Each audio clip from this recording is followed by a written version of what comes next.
我不是一个伟人，不是什么天才。我可以在随便任意一个小小的困难面前卡住，然后呢，你心里总是会浮现一些泡影，泡泡会破，痛苦、困窘，好像永远没有终点。所以就干脆先停一下。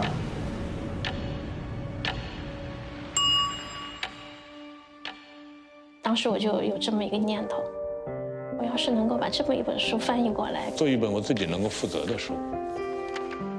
海拔3000多的一个地方，我需要的是电图书馆。其实人不是为了写诗而去生活，而是为了要活下去而写诗的。强力的、有力的去向外绽放的。有请《哈利波特》译者马爱农老师。包括读者，包括作者，包括译者。从一本书走向另一本书，不停地在切换角色。甭管是脱离现实也好，还是脚踏实地也好，对自己的未来的梦想，不用去准备太多，想做就开始做。必须要承认，现在就是没有那么多人读书了，这个世界上容不下那么多书了。是我们比别人必须要翻倍的去努力。生于出版，但不能死于出版。